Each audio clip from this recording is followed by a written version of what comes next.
In the headline, DSS files criminal charges against Sowore over claims on Tinubu. Workers trapped as fire guts Afriland towers in Lagos.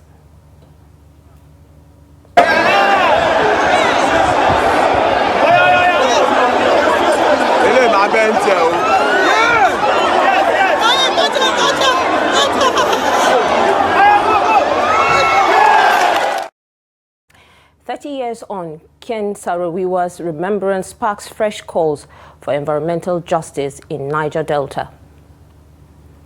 And on the foreign scene, Nepal counts cost after deadly protest. Hello, good evening and welcome to News Update on Trust TV. I am Fatima Ahmed Musa. Now, the Department of State Service has filed a 5-count charge against African Action Congress presidential candidate Omoyele Sowore. The charges filed at the Federal High Court in Abuja also list social media platforms X-Core and Meta, owners of X and Facebook, as defendants. The DSS is accusing Sowore of posting false and defamatory statements about President Bola Tinubu on his X and Facebook accounts. Comment, it says, could incite public unrest. The agency had earlier given Sowore a one-week ultimatum to delete the post, which expired without compliance. Meanwhile, Sowore said he will be available whenever the case is assigned for trial. Now, a fire outbreak on Tuesday hit Afriland building in Lagos Island, with workers in the building scampering for safety. The building, located in Marina, a central business district of Lagos, houses a commercial bank branch and the Federal Inland Revenue Service FIRS office, among other businesses. The cause of the fire is still under investigation as press time, while no casualties have been reported. Some trapped workers in the building were seen jumping out of the towers while rescue operation is still underway.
Now, troops of 6th Brigade Nigerian Army Sector 3 Operation Wall Struck have neutralized 2 terrorists and recovered a cache of arms and ammunition in Takum local government area of Taraba State.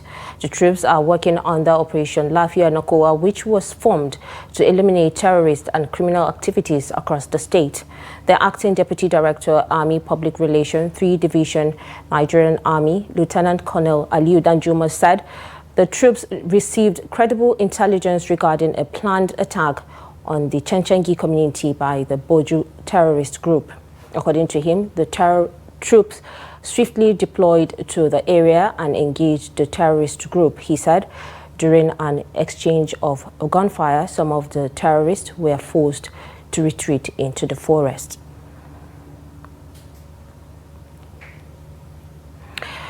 The Nigerian Army has confirmed the capture of a notorious commander of the indigenous people of Biafra, IPOB, and its armed wing, the Eastern Security Network, ESN, Ifeanyi Eze Okorinta, widely known as Gentle Diahu. Troops of the 34 Artillery Brigade, in collaboration with other security agencies, apprehended Okorinta at his hideout in Akuihibe, Okigwe local government area of Imo State. The military reported that the operation resulted in the seizure of cache of weapons and other items, including an English pistol, 120 rounds of 7.62 mm special ammunition, 25 rounds of 7.62 mm NATO, a cartridge, 6 mobile phones, military and police uniforms, and a German flag. Troops also uncovered a workshop used for dismantling stolen vehicles and resell and destroyed 10 motorcycles found at the scene. Beyond the Imo operation, troops carried out coordinated missions in Adamawa, Katsina, and Kogi State, rescuing 11 kidnapped victims.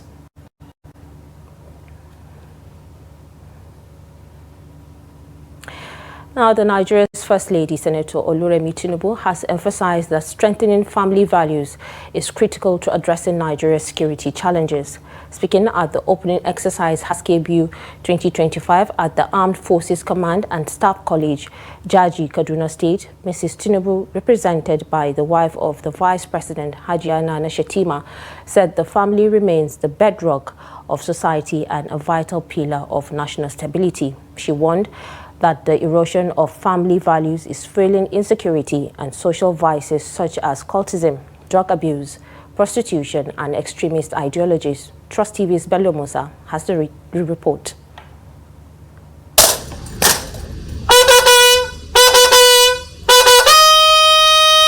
Representing the First Lady at the opening of exercise Haskebu, the wife of the Vice President, Nana Shetima, while delivering a keynote address on the theme Family and National Security, urged religious and traditional leaders to intensify effort in teaching young people the right principles of faith and reinforcing positive values. National security creates a stable environment where families can strive, economies can grow, and the future can be built. However, these days, the family unit is no longer what it used to be. Many parents, while striving to make ends meet, abandon their parental responsibility, thereby leaving their children to raise themselves. Kaduna State Governor Senator Ubasani, represented by his deputy, Hadiza Balarabe, also emphasized the need for collaboration to tackle insecurity. In a world of complex and fluid threats, security cannot be achieved by acts of security agencies alone. It is only through synergy, both within and beyond the security cycle, that effectiveness in operations can be achieved. Earlier, the Commandant of the Armed Forces Command and Staff College, Jaji, Air Vice Marshal Hassan Idris, explained that Exercise Haskebu 2025 is a multi-agency training program designed to sharpen responses to internal security threats and low-intensity conflict. He said the family and security theme was deliberately chosen to remind participants that the battle against insecurity begins at home. This iteration will therefore cover both the kinetic and non-kinetic line of operation, with a slight emphasis on the non-kinetic. This is because operational and tactical kinetic successes will only work to achieve sustainable political end states if reinforced by societal acceptance. The Sultan of Sokoto, Muhammad Sa'ad Abubakar III, raised concerns over corruption, illicit drugs, and unchecked digital content undermining societal values. On his part, Reverend Joseph Hayab, who represented Bishop Matthew Kuka, stressed the need to uphold family values as a foundation for national development. When illicit resources begin to seep into the delicate fabric of our collective existence, they proceed to generate a new dynamic that undermines the very foundation upon which the society is predicated. It equally destroys discipline and hard work and promotes haughtiness and self-delusion. We don't focus on helping children to know those family values of love and respect. And That's why young children start seeing everybody as an enemy. And when they start seeing everybody as an enemy, the chances is that criminals can hijack, recruit them, and turn them to be weapons that they will use to destroy society. Running from September 15 to October 3rd, the exercise features strategic lectures, operational drills, case studies, field demonstrations, and an interactive day in the life of a soldier session for civilians. Bello Musa, Trust TV News Kaduna. Now on political matters, the People's Democratic Party, PDP, has said the ruling All Progressives Congress, APC, is in panic mode ahead of the 2027 elections. The National Publicity Secretary of the party, Debo Ologunagba, said this while addressing newsmen on Monday in Abuja. Ologunagba also alleged that the APC is shopping endorsement for President Bola Tinubu. He equally accused the APC and its members of engaging in early campaigns in violation of the 2022 Electoral Act. A recalibration of our party in the last few months, about 3-4 months ago, when we begin to put our acts together, has sent in so much jitters to the presidency and, of course, to President Tinubu. And that's why you see the rush and the anxiety to begin to have what we describe as abandonment of governance to early campaigns. Clearly against the Electoral Act. You can see, we are all witnesses to even the frustration of INEC, where they've expressed that, look, this early campaign and then heating up the polity is such that even as regulators, they are worried.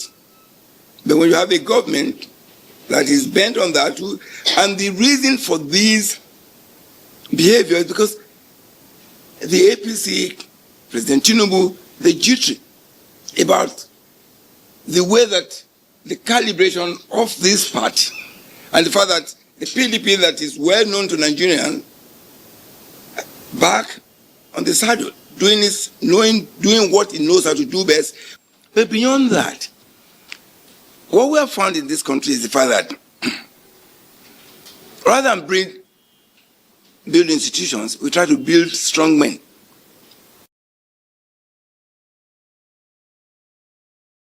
Still on politics, former president of the Nigerian Bar Association, Olumide Akpata, has denied joining the ruling All Progressives Congress, APC. Akpata was the candidate of the Labour Party in 2027 Edo State governorship election. Reports emerged that the ex-governorship candidate was set to dump the Labour Party, but in a statement on Tuesday, he described the report as malicious rumor. Akpata stressed that he had never considered switching political allegiance.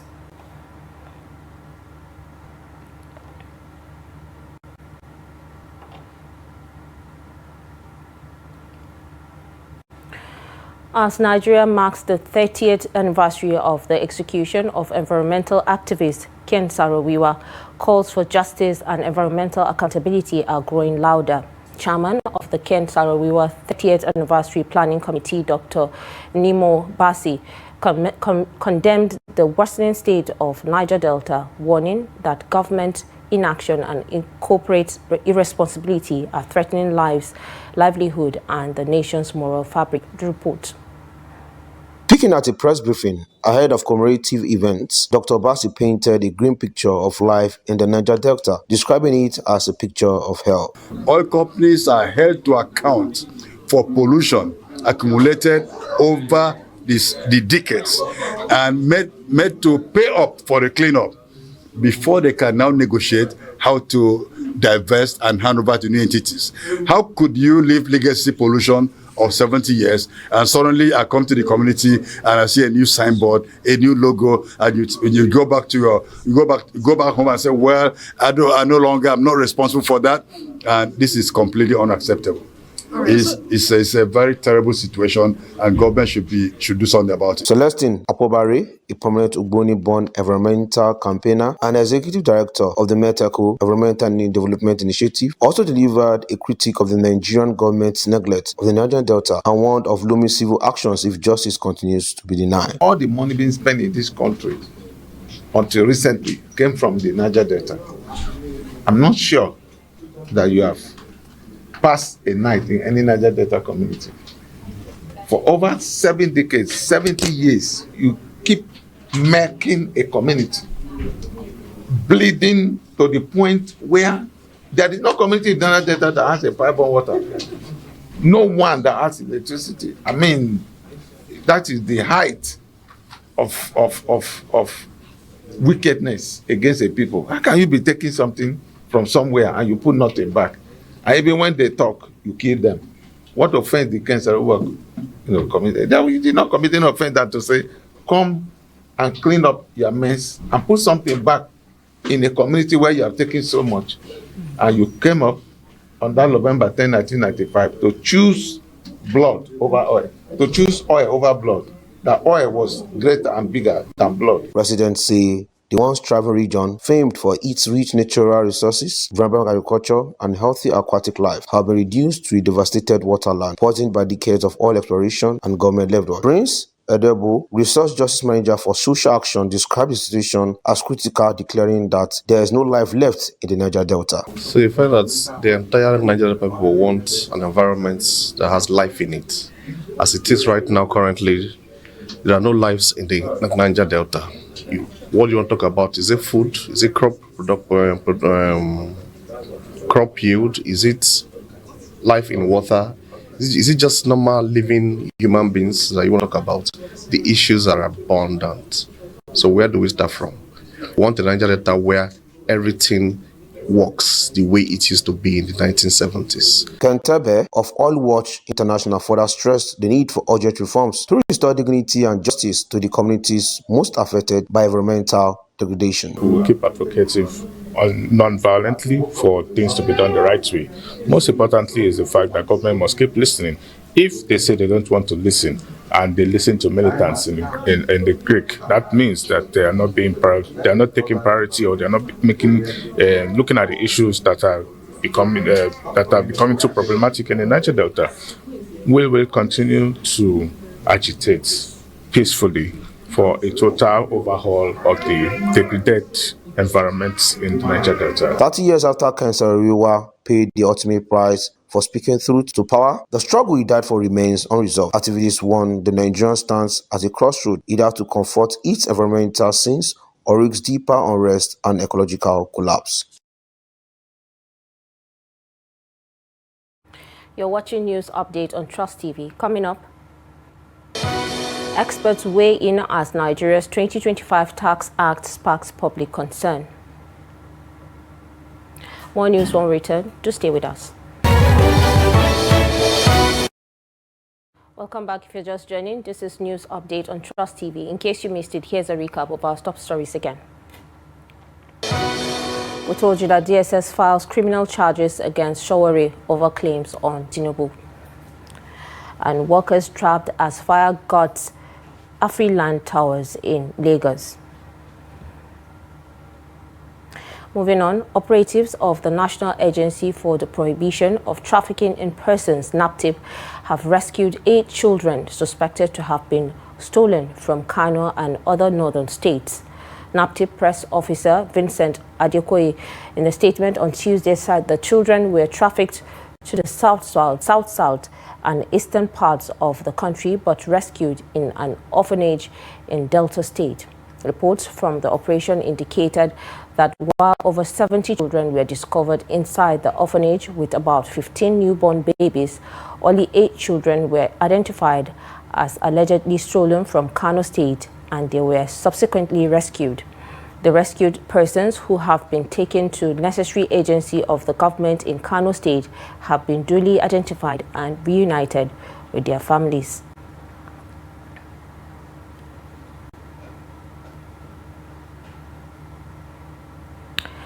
Now, the Nigeria Tax Act 2025, which takes effect on January 1st, 2026, consolidates more than 60 different taxes into one framework. While designed as a landmark reform, it has sparked public concern over possible high tax burdens, controversial VAT proposals, and the restructuring of revenue agencies. Against this backdrop, Trust TV's Noel Samson spoke with economists to provide insight on the implications. The new tax act is aimed at doubling Nigerians' tax to GDP ratio in the coming years. It exempts low-income earners and small businesses, but introduces a 4% development levy, a minimum 15% tax on large firms, an expanded VAT and digital tax regime, higher capital gains tax, and replaces pioneer status initiatives with tax credits. Despite these assurances, questions remain. How effectively will this act protect low-income earners and small businesses? And how transparent will the system be? It is progressive in nature. So from what they said, that simply means progressively, the more you make money, the more you pay. However, let's still emphasize on 800,000. So I don't think by the time it is January, with the way the economy is going, I don't think some Nigerians will be under that. That's just. But in terms of small business, yes, Nigeria will be free to an extent. Some of these 1% of income here, that percent of income here paid for several kind of funds. They have also been scrapped. All of them have been put together into one bowl. 4% of your income tax going for all of those things, so you don't have to make all those payments. What it does is also it has streamlined your tax payment processes. So the level of technicalities involved now has reduced. On paper, it looks very nice. It looks transparent. But again, a system is as transparent as the people who run it. So if the people who are going to run it decides to be dubious, even the system itself cannot fight them. Another sticking point is the 5% fuel levy, a surcharge on petrol and diesel under the new act. The levy revives an old FEMA law to fund road maintenance and transport infrastructure and excludes kerosene, cooking gas, CNG, and renewables. Economists weigh in on the impact of the levy. Well, first and foremost, I'm advocating that Nigeria government should stop that tax. At worst, they should reduce it to like at least 1% or 2%. Because when you say 5%, that simply means if I'm buying 1 liter of fuel, as it is now, I'm going to pay 51 naira. If I buy 5 liters, I'm going to pay 255 naira. That is too much cumulatively. Do you know that there are hardly way you can transport that use PMS? It's also hard that for you to do business, to an extent that without you powering your generator and whatever, and you have to use all this PMS and what have you to generate. So for me, it's either they scrap it, because you cannot at this point, start taxing that area too. Though they said it has been there before 2007 that they didn't implement because they are doing fresh subsidy, but also give us that grace to actually breathe.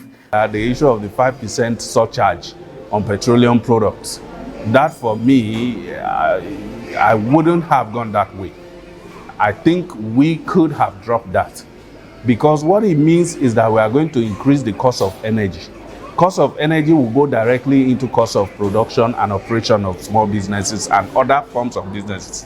And what happens afterwards, the price at which you sell your product is your cost plus your margin. So if the cost go up, price will go up. And if price goes up, what's happening? Inflation. They also addressed how the government intends to eliminate illegal dues by non-state actors and stop unregistered tax agents from exploiting taxpayers. So you must have a platform whereby those that are collecting on your behalf will be known, so that we can separate people that are fraudulent from people that are real. To get more people into the tax net, you have to simplify the process of getting into the tax net and the process of paying. So we have to remove as much as possible third parties, so that I don't have to go through different people before I'm able to pay. It makes it easy. The money that gets to the government becomes even more if we eliminate all these people. According to experts, the Tax Act represents one of Nigeria's boldest fiscal reforms, consolidating more than a dozen outdated tax status while setting a unified framework for personal income tax, corporate tax, VAT, capital gains, and overall fiscal governance. Noel Samson, Trust TV News, Abuja. Now, away from Nigeria, Nepal is assessing the multi-million-dollar damage from last week's violent protest when parliament, government offices and a newly opened Hilton hotel was set ablaze. At least 72 people were killed in 2 days of anti-corruption protest, with scores more badly injured, according to officials' figures.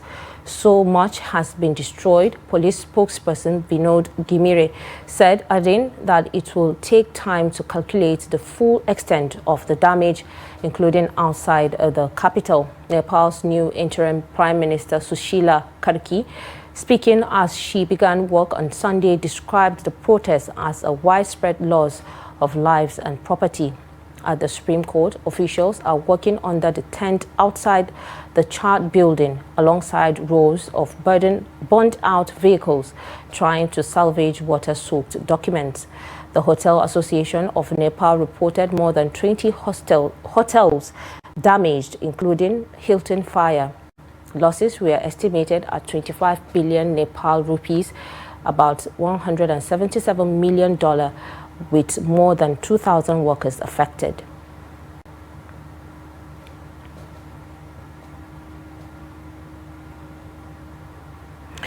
And now in sport, Kwara United head to Ghana on Wednesday for the first leg of their CAF Confederation Cup preliminary round clash against Asante Kotoko. The Harmony Boys are expected to travel with a 27-man contingent via Murtala Mohammed International Airport, Lagos. The encounter is scheduled for the Accra Sports Stadium on Sunday. The return leg is scheduled for the Godswill Akpabio International Stadium in Uyo a week later. Meanwhile, Kwara United will be making their second appearance in the CAF Confederation Cup. Abia Warriors are Nigerians, other representative in the competition. And with that, we have come to the end of News Update on Trust TV. Do not forget to watch and catch us across all our social media platforms for more news, programs, and documentaries. I am Fatima Ahmed Musa. Good evening.